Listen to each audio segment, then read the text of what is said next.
Hi friends, ఎలా ఉన్నారు?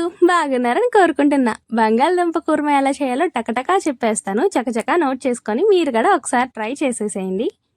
ముందు బంగాళదుంపల్ని కట్ చేసేసుకొని దాంట్లోకి కొద్దిగా ఉప్పేసి ఉడకబెట్టి పక్కన ఉంచుకోండి. అండ్ మిక్సీ జార్లోకి కొద్దిగా కొబ్బరి ముక్కలు, టమాటాలు 2, కొత్తిమీర, పుదీనా, అల్లం వెల్లుల్లిపాయలు, ఇంకా అల్లం వెల్లుల్లి పేస్ట్ సపరేట్గా వేసే పని లేదనమాట.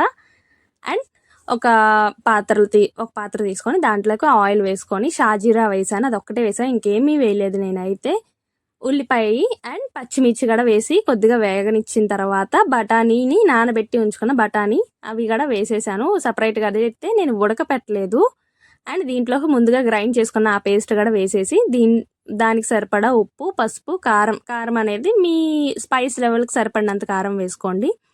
క్లోజ్ చేసేసి అది ఉడకపెట్టాలి. ఎలా అంటే ఆయిల్ పైకి వచ్చింది, చూసారు కదా వీడియోలో చూపిస్తున్నా, అలాగా ఆయిల్ పైకి వచ్చే వరకు ఉడకపెట్టండి. దీంట్లోకి ఇప్పుడు ముందుగా మనం కట్ చేసుకున్నాం కదా, ఉడకపెట్టి కట్ చేశాను కదా, ఆ బంగాళదుంప కూడా వేసేసి బఠానీ ఉడికిందో లేదో చూసుకోండి. ఉడకకపోతే కొద్దిగా వాటర్ పోసి అది ఇంకా కొద్దిగా ఉడకనివ్వండి. దీంట్లో కొద్దిగా కరివేపాకు, గరం మసాలా అండ్ కొత్తిమీర కూడా వేసేసాను ఇప్పుడే. ఇంకొద్దిగా ఉడకనివ్వండి అంతే. ఇదైతే చపాతీలోకి కానీ, బిర్యానీకి కానీ, రైస్లోకి కూడా చాలా అంటే చాలా బాగుంటుంది. ఒకసారి ట్రై చేయండి. ఎలా వచ్చిందో కూడా కామెంట్స్లో నాకు చెప్పండి.